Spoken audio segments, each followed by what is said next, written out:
Welcome to the Underrepresented in Tech podcast, where we talk about issues in underrepresentation and have difficult conversations. Underrepresented in Tech is a free database with the goal of helping people find new opportunities in WordPress and tech. Good morning, good afternoon, Sama. I usually say hello, and today I threw morning in, and it's not your morning. Good morning, my lovely Michelle. It's my mood is in morning, so it's fine. Okay, so it's I'm good. having good mood. Yeah. How are you? I am okay, thank you. Yeah. Most people know I'm navigating. We just lost my mother's husband, my stepfather of 41 years, passed away on Friday. So, Mm. yeah, so it's been an interesting weekend. My mother has not been in a form. She's not physically well, and so she's also emotionally struggling. And so I have taken on all of the arrangements for the cremation and the funeral and the obituary and all of that. So it's been a very tiring few days, but I did get to see her last night, and she's doing as good as can be expected when somebody loses a spouse of 41 years. So thank you Yeah. for asking. Yeah. Condolences. I am my heart with you, and I wish I was there physically to if I can help with anything. And yeah, I'm sorry for your loss. Thank you. I still have right here on my desk a candle that says I wish you lived next door, and I from you for my birthday, and it is always true that I do wish you lived next door. Oh. But today we have a special guest with us, and I'm probably going to butcher her name, but I'm going to get it as close as I possibly can. Elena Brascacin. I hope I did you justice, Elena. Uh, I'm an American. I speak with an American accent. I'm sorry. Welcome to the show. Can you tell us a little bit about yourself so that our audience knows you a little bit better? Yes, I am Elena Brescaccin. I'm Italian and I am an accessibility consultant, uh, totally blind, and I am happy to participate to this underrepresented tech podcast. We're really happy to have you here. I have spoken on the podcast at great length about what it's like to be a disabled person who can't walk well. I do walk a little bit around my condo, but anytime I'm out in public, I'm using my motorized scooter.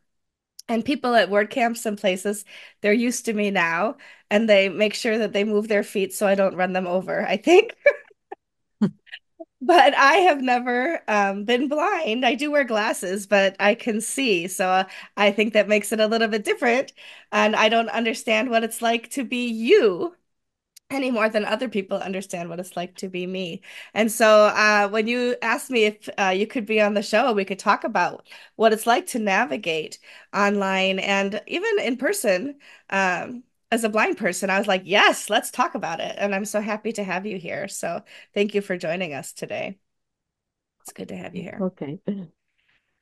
So, the first thing I want to say is that I have listened to another blind person use the screen reader. And how do you listen so quickly? I could not comprehend how quickly his screen reader was going. I was like, I couldn't possibly. But what is it like for you to use the internet? And what should we be focusing on to make sure that the websites that we create are usable by you? So this is an interesting question because it's the one everyone makes to me. Well, Yeah. the first thing to get aware about is that a blind person has not the global vision of the reality, the environment, physical world, or digital world, and so on. Hmm. Especially if, like me, someone was born blind, you have not the global vision. Uh, Let me see if you have talk about a chessboard. Hmm. You have the global vision of where all the pieces are. Maybe you don't play chess or table game, board game, but a board game, let's call a Sudoku, a tic-tac-toe, a chessboard, and something like this, has a Uh-huh. global vision. A sighted person knows immediately where the opponent piece is. We blind people must count the must mentally map the area. So if I put my hand in the board, I can explore it by hand Hmm. and notice where the piece is, but I am slower with the movement because I must explore it all. Uh, Mm. I must one plus two plus three. I must do the sum, the addition, the addition for Yes. of the many parts of and they must be sequential. And in virtual environment, it's even more difficult because, for example, when you tell me go to the right, access to the menu at your right side, on the right sidebar, I don't know what the right sidebar is because my sequence order is uh, what the code shows me. The page has been coded. So Mm. if uh, the, the first to be coded is the left, uh, the first appearing is the left, but being the navigators, the screen reader rendering linear, like a document, let's say like a document, Hmm. uh, I can tell you it's on the top, not on the. I do not have right or left in the linear navigation, but it's mm, up or down. So if you have, for example, I explained it into an event recently. If you have a glossary with letters, you have the content to the left and the letters to the right. But it's not the same logical order because I expect to see before the letters and then the content. So I have to place another menu with the letters before the main content. And the problem is that uh, I always struggle and argue with people around me for the web because of chatbots, not chatbots, sorry, the accessibility automatic validators and so Mm. on. They say it's valid because the validator tells me it's valid. But Mm. if I create something, I build an interface, the first thing I do before making it available to people is check a sighted person or two or three or four sighted person, depends, check and give me feedback and maybe help me adjust colors, adjust the aesthetical, graphical stuff. Uh, so if I ask a human help for designing something, why on earth a sighted person decide and relies to an automatic system to decide that a site is accessible to blind without never having any idea of a blind person, Mm. of what a blind person needs, and so on. Because then you have to press buttons, you have to give a proper label to buttons, uh, you, the description must be appropriate because if, uh, for example, you have a menu to the right and one to the left, you can, and both menus have different functions. For example, you have the main navigation, shop and product to the left and social network to the right. You cannot label the menu as left menu and right menu, but Hmm. you rather than label them shop menu and social network menu. That makes I sense. hope you So, have. Yeah. yeah, Yes. so labels are very important. Mm. Awesome. Elena, your journey with WordPress, I was checking it online. It's really, truly inspiring, and especially as a visually impaired creator, and use it as an accessible tool to building website. I would like to know more about your experience within WordPress community. And to start, I know that your first experience with WordPress was back in 2003, 2004. I would love to know what is the difference or what do you see improvement in the accessibility since that time, since almost 20 years you're working and contributing to the WordPress community. What is the improvement, let's say that way, since that time and how you think it is now?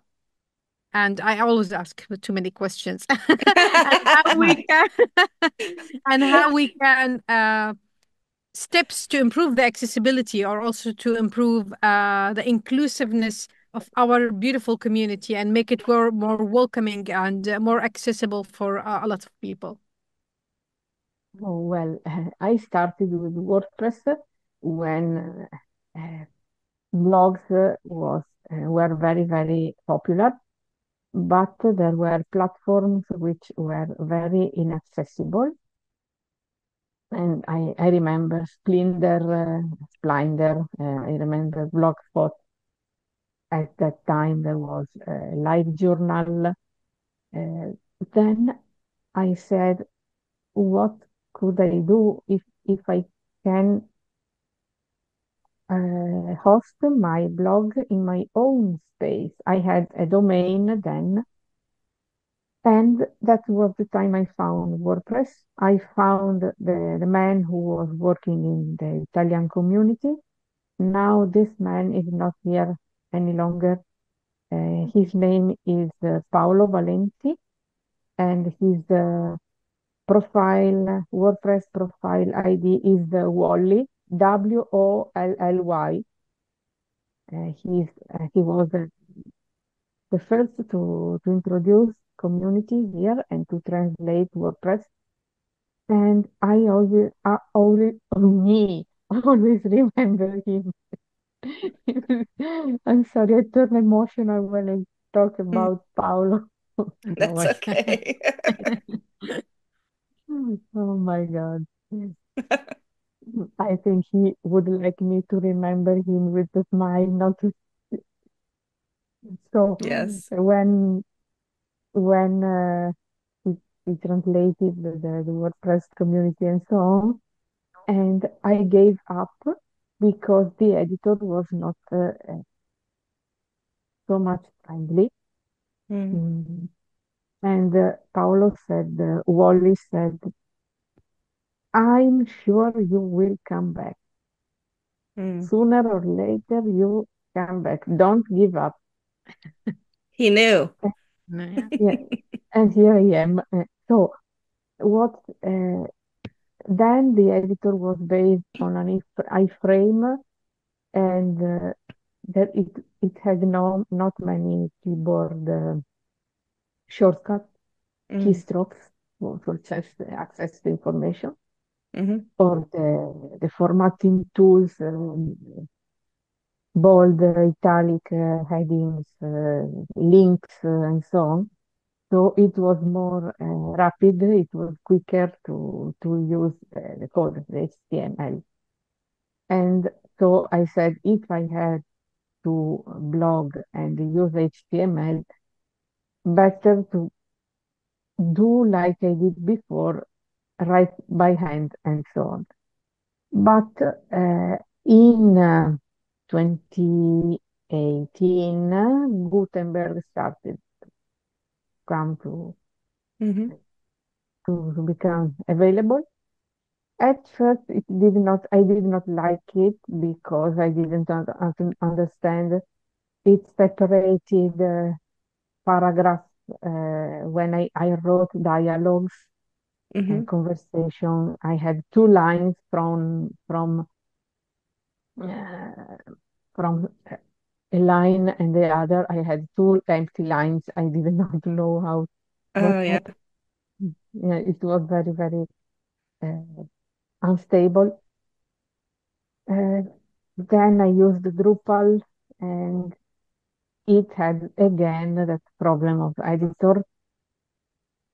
And in the end, I started to use WordPress when it became a page builder. Hmm. I have found someone to help me with the styles, with the uh, colors and so on because of what I said before. I mean, uh, if I build a footer, a sidebar, I can do it. I can base myself on the default template and change content, change text, add or move, remove navigation menus and so on. I can do it with blocks. I can add the list, I can add details, I can add spoilers, even pictures if I want. But then I have no possibility to know if a sighted person can orient themselves, can get the right comfort, decide to see is comfortable or not. Hmm. Uh, a sighted person can never understand the blind's needs properly, but Hmm. it's true even the opposite. I can never understand what the sighted need because I can build based on my needs or on a blind person's need. What's immediately visible to me, it may be not visible for a sighted person. Mm. Yeah, that And makes sense. what could improve on WordPress on the virtual environment? And then we talk about the physical, the in-person meetings. So if I have uh, to say what is should improve, that accessibility should be uh, considered even more because I am dealing even recently with some bugs in Gutenberg that Mm. are messing everything up. And so I have to give feedback, provide information on what's going wrong. But when they fix a bug, they regress with another. And a community should, accessibility team should increase. And now I am worried because of all those legal stuff that WordPress is involved into, because it's the only alternative we have. Uh, Blind creators have to design a website on their own. Well, WordPress and Gutenberg, because other page builders have no accessibility or less accessibility, but much less. Yeah, that's Yeah, that's unfortunate, the isn't it? thing. Yeah. Yeah. I think about the way that society has made so many accommodations for people like me who use wheelchairs by having like curb cuts and paddles to open doors and things like that. And I've talked before about like if I come to a building and I can't access it, that's what made me think about accessibility on the web, because it would be similar to you coming to a website and being like, I have no idea how to, this is so poorly put together that I can't even hardly get through to order something, perhaps, and it made me think about how similar those situations can be. But for you, the physical world can be much more dangerous than it would be for me because I can look for the curb cut, but if you are in an unfamiliar area, I imagine that that could be, very dangerous for you, depending on how familiar you are with the space and whether you're traveling alone or with a person. So when we think about physical spaces like word camps, what can we be doing better for you to be able to navigate around a word camp in a better way and feel safe about it? Oh, well, uh, the ideal situation would be to have to to have let's call them tactile pavements around the Hmm. structures, but also to count on people, to count on people's help. Because if I say I have to speak to a work camp or to a conference like it's the core day and so on, I had to find a person to come with me. But no one uh, said, you come to the railway station and then we come to pick you up. We help you. We help you around. You can rely to this person for this. Every work camp should have an accessibility assistance. Yes. At least one person should be prepared for, because when there are the speakers, the selection, the speaker selection, Hmm. uh, if a speaker is blind, it could be, do you need someone to help, or uh, do you have your own person assisting you? Because making physical places accessible, they should be designed accessible. Mm, I think it's already difficult to find places to host or campus or meetings. Hmm. But if I have already to prepare my speech, my conversation song, and then I have also to prepare my logistics and whatever, I am discouraged to go to speak around. Mm. It makes perfect sense.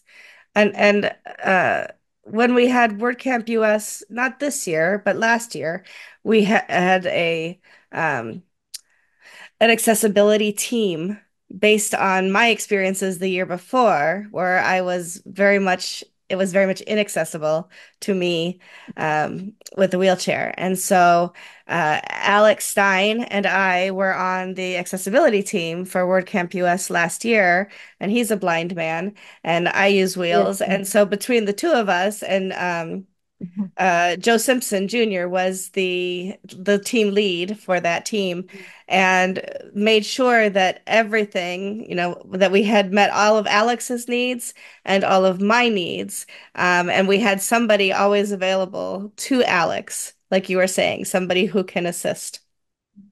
But that didn't help Alex navigate from Texas to Washington, D.C. He's able to do that. And he was, I assume, perhaps using assistance at airports and things. I didn't actually ask him about that. But Joe or somebody else was always available to him to help him navigate the physical space. And then we made sure everything had ramps, that the stage had a ramp that I would need to use, and Yes, that there were curb cuts everywhere. and also we can have another problem when meeting in person with the community. We do not know who is who.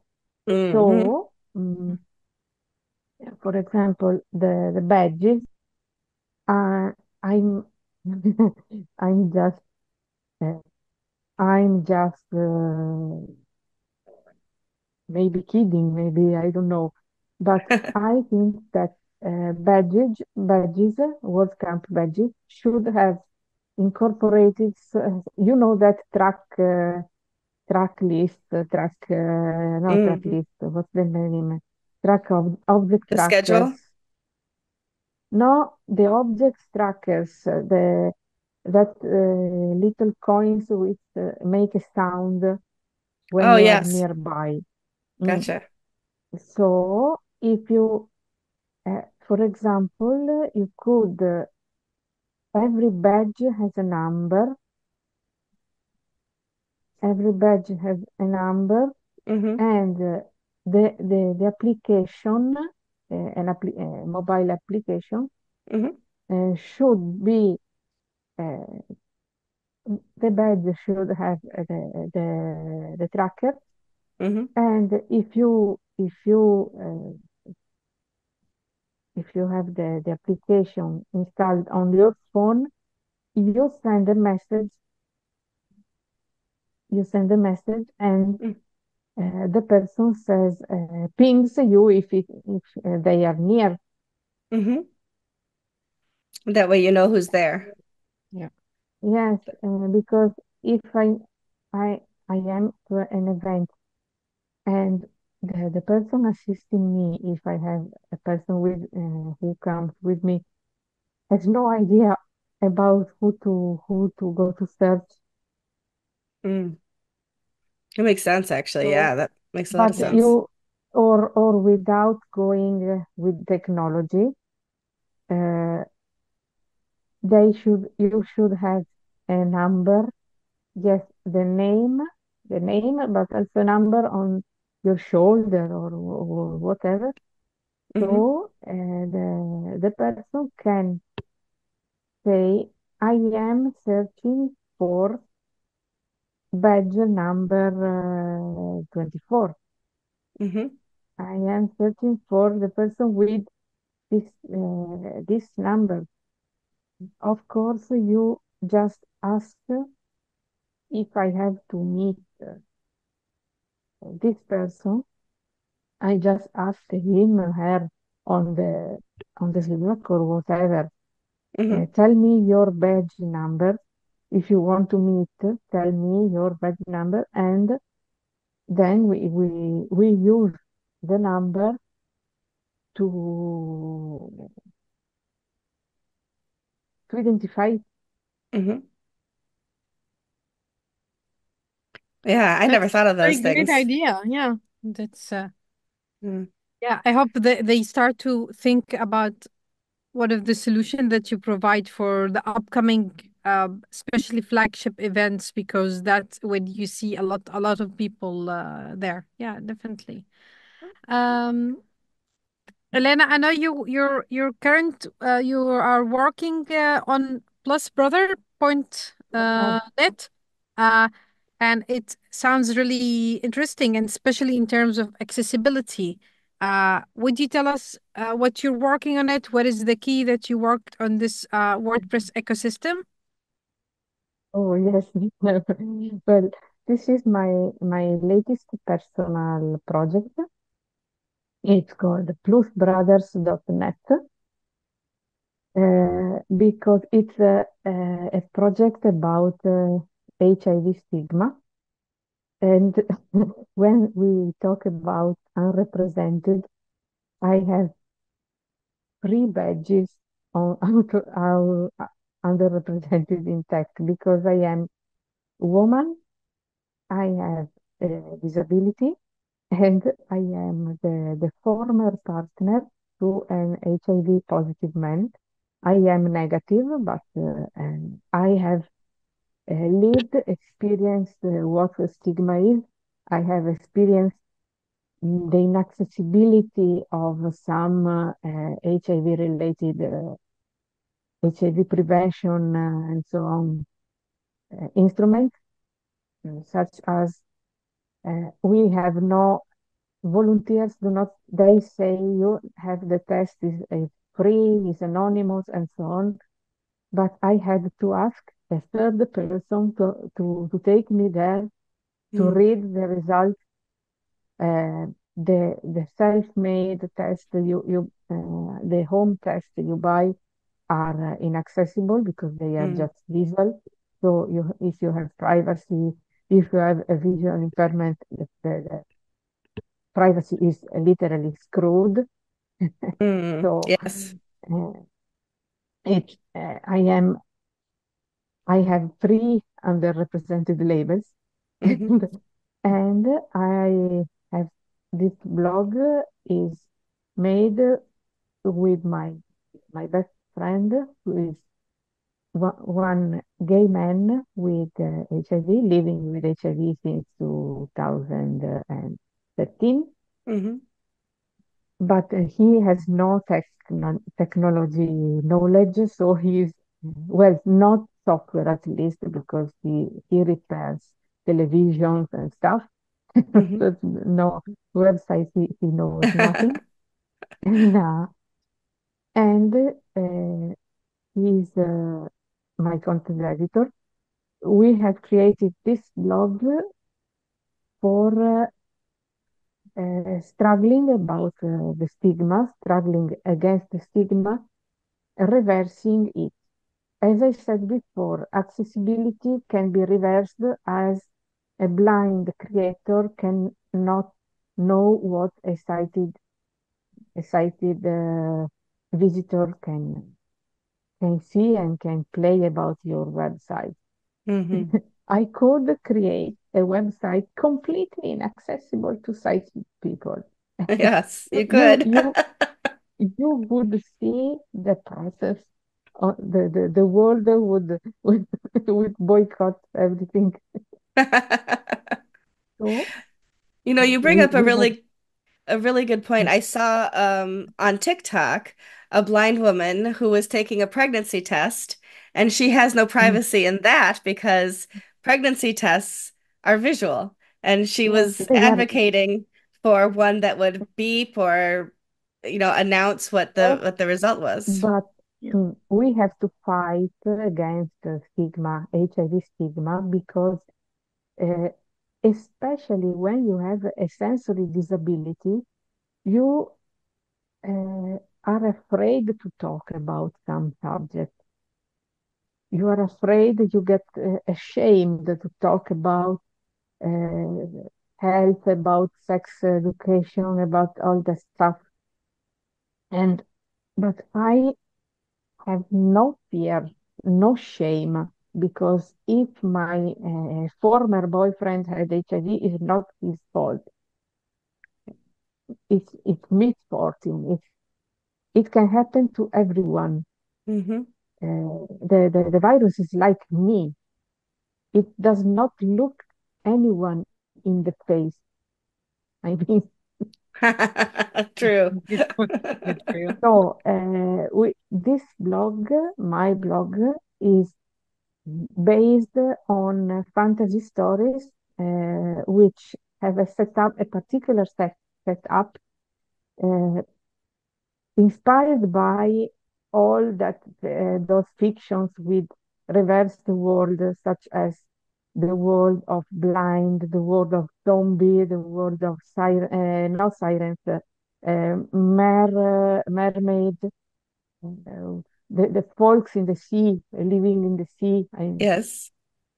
Mm, this we created this world where the virus, first of all, the virus is part of the community, as it has they have the right to vote, the right to express opinions, uh, and people without the virus are discriminated, have no right to participate to politics, to they have to hide to be negative. But knowing that the world is based on what the virus can decide or not decide, they cannot uh, inspire to become positive just because they want. Mm. It's the virus, the last one who can decide if that person is worthy. So if you are violent, if you talk bad about someone, etc., you are expelled from this world. And what I say is that if you are HIV negative and feel offended because I call you empty box, without energy, without strength, unworthy, worthless, and so on, try to think what an HIV positive person in reality can think when you expel them from politics, from real life. You force them to silence because you make them feel guilty or ashamed. Because I'm really fed up of all those books, those movies where they are always written or built by negative people, HIV negative people, with the only strength about empathy, about poor that suffering person, uh, always sad, always dramatic. But irony can do what drama has failed to do. This is my point of view. And, about irony, we have decided to create this blog multilingual using Italian and English. It's a challenge we have started this April, thanks to my WordPress trainer, Gloria Liuni. I am always glad to have. She has participated with me in bringing this case to WordPress Accessibility Day in 2024. She is one of the organizers of Core Days. Uh, I will participate to Core Days, but she will not co-present with me. And I decided to create this multilingual using my own capabilities and my own resources because all the solutions found into the web were not, first of all, not completely accessible, and then they almost forced me to translate every post, every article, but I simply cannot translate any article because English, there are many word games,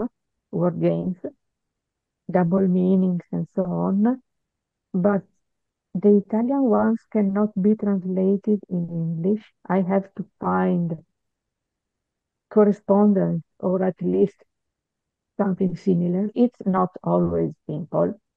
Hmm. So I have to play around. We both have to play around because my best friend Alex also has to.